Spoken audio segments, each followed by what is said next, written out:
കഴിഞ്ഞ ദിവസം മുഖ്യമന്ത്രി ഒരു പെൺകുട്ടി സെൽഫി ചോദിച്ചപ്പോൾ അത് കൊടുത്തില്ല. പക്ഷെ സെൽഫി ചോദിച്ചതല്ല എന്ന രൂപത്തിൽ പിന്നീട് ചർച്ച വരികയാണ്. ഡോക്ടർ, ആ തോറ്റ MLA കാണാൻ വന്നിട്ടുണ്ട്. രോഗിയായിട്ടാണ് വന്നതെങ്കിൽ ക്യൂവിൽ നിൽക്കാൻ പറയും. അല്ല വേറെന്തെങ്കിലും ആവശ്യത്തിനാണെങ്കിൽ തിരക്കൊഴിയുന്നവരെ കാത്തുക്കാൻ പറയും. ഓ,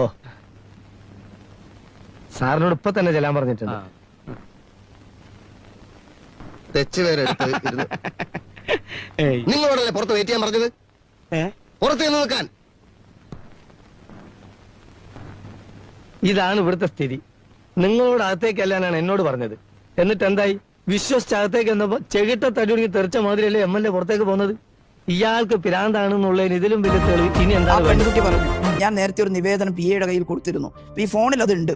അത് കാണിച്ചിട്ട് ഞാൻ ഈ നിവേദനം അവിടെ കൊടുത്തിട്ടുണ്ടെന്ന് അദ്ദേഹത്തോട് പറഞ്ഞതാണ്. ഫോട്ടോ എടുക്കട്ടെ എന്ന് ഞാൻ ചോദിച്ചിട്ടില്ല. നിങ്ങൾക്ക് അതിന്റെ ചെറിയ വോയിസിനെ നിങ്ങൾ പിടിച്ചെടുത്തിട്ട് കൊടുക്കുമായിരുന്നു.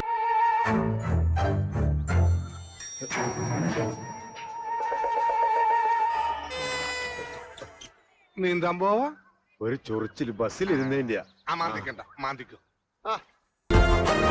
അത് മുഖ്യമന്ത്രിക്കെതിരെ പ്രചരിപ്പിക്കുന്നു. ഈ കാഴ്ചപ്പാട് ശരിയല്ല. അദ്ദേഹം കേരളത്തിന്റെ മുഖ്യമന്ത്രി മാത്രമല്ല, കേരളത്തിൽ ഈ വലിയ റിഫോംസ് ഉണ്ടാക്കുന്നതിന് നല്ല തല്ലുകൊണ്ടിട്ടുള്ള സഖാവാണ് കേട്ടോ. അത് മറക്കണ്ട എന്ന് മാത്രമേ ഞാൻ പറയുന്നുള്ളൂ.